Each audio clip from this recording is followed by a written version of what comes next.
सब जीवों में सबसे ज्यादा दुखी मनुष्य क्यों है? मनुष्य के जीवन में ही दुख क्यों आते हैं? जानना चाहते हैं तो ये प्रसंग बड़े ध्यान से सुनिएगा। हरे कृष्ण दोस्तों, मैं हूं अनुज शर्मा। एक बार हुआ यूं, एक ट्रक था।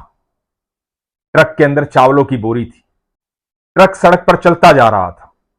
बहुत उबड़ खाबड़ रास्ता आया, बहुत गड्ढे थे रास्ते में। ट्रक जो है लड़खड़ा गया तो उसमें से चावलों की एक बोरी नीचे गिर गई। ट्रक ड्राइवर ट्रक चलाता रहा, उसे पता नहीं चला।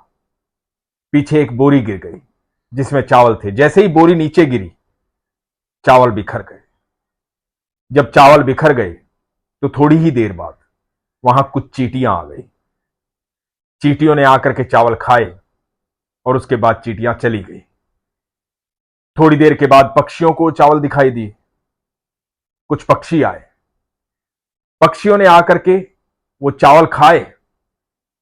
उसके बाद पक्षियों का भी पेट भर गया, पक्षी भी चले गए।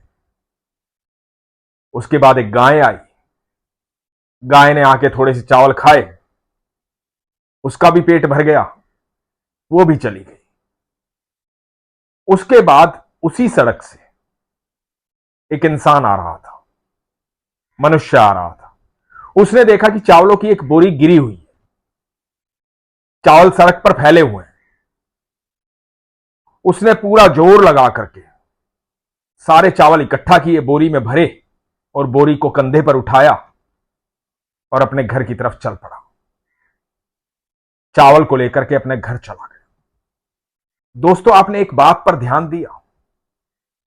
बाकी जितने भी जीव आए, उन्होंने आराम से भोजन किया, पेट भरा, संतुष्टि हुई और अपने अपने मार्ग पर चले गए। लेकिन जब मनुष्य आया तो उसने पेट नहीं भरा, उसने उसे इकट्ठा किया। इकट्ठा करके जोर लगा करके अपने कंधे पर उसे लादा और अपने घर की तरफ चला गया।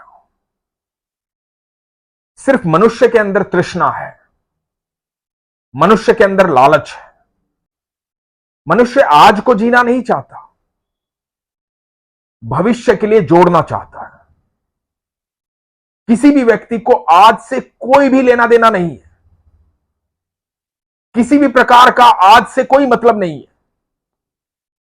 आप एक बार सोच कर देखिएगा कि आज के लिए, सिर्फ आज के लिए हम सबके पास पर्याप्त मात्रा में भोजन होता है, पर्याप्त मात्रा में सुख होता है, खुशियां होती हैं।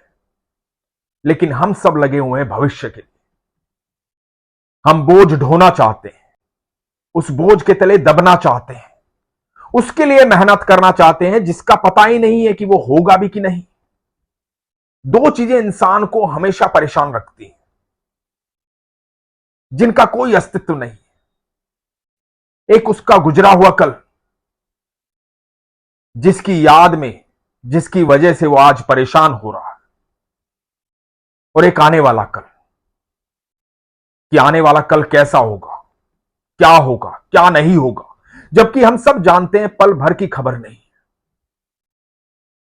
बाकी जितने जीव हैं इस प्रकृति में आनंद लेते हैं, घूमते फिरते हैं, पेट भरते हैं, स्नेह से रहते हैं। लेकिन मनुष्य हमेशा दुखी रहता है, परेशान रहता है। आपके पास कितना भी धन आ जाए, कितना भी सुख आ जाए, फिर भी आपको उसकी पर्याप्त मात्रा महसूस नहीं होगी। आपको लगेगा कि यह काफी नहीं है, आपको और जोड़ना है, और जोड़ना है, और जोड़ना है, क्योंकि बोझ के तले दबे रहने की आदत हो गई। इसको एक दूसरे तरीके से मैं आपको समझाता हूं। जब हम ट्रेन में सफर करते हैं, हमारी सीट रिजर्व होती है। रिजर्व सीट पर जाकर के बैठते हैं और अपने सामान को ट्रेन के अंदर, सीट के नीचे, सीट के ऊपर एडजस्ट करते हैं। सामान को इधर उधर व्यवस्थित कर देते हैं। उसके बाद हम सफर करते हैं। जब सफर कर रहे होते हैं तो सामान तो हमने जाते ही एडजस्ट कर दिया था, लेकिन वास्तविकता में सामान को हमने एडजस्ट किया नहीं था। सामान को हमने अपने सर से उतारा नहीं था।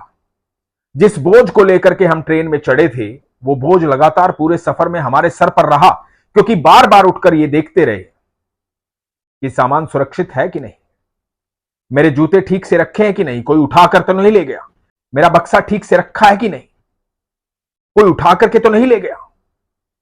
और इस सारी सोच के भीतर हमने सारे सफर को, उसके आनंद को जिया ही नहीं, उसे महसूस ही नहीं किया, सारी रात्रि का निंद्रा का आनंद लिया ही नहीं।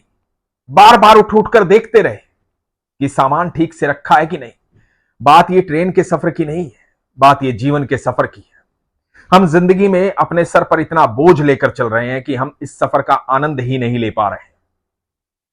और यदि सफर का आनंद लेना चाहते हो, खुश रहना चाहते हो, प्रसन्न रहना चाहते हो, तो आज को इसी पल को जियो।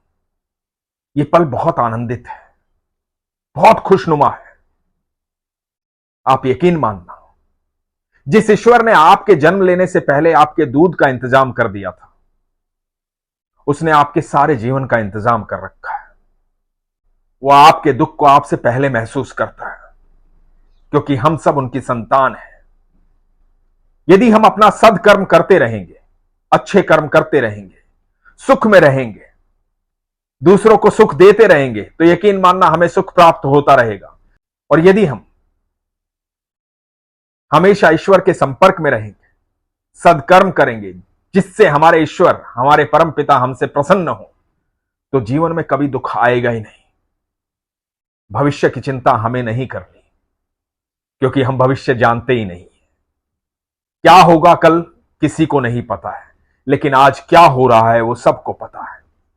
इसलिए आज में विश्वास के साथ रहिए, प्रेम के साथ रहिए, सुख के साथ रहिए, दूसरों के साथ आनंद बांटते हुए रहिए।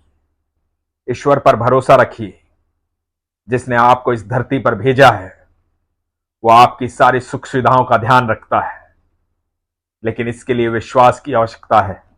इसीलिए हमेशा कहता हूं, अपने विश्वास को मजबूत रखिए, अपना ख्याल रखिए। हरे कृष्ण।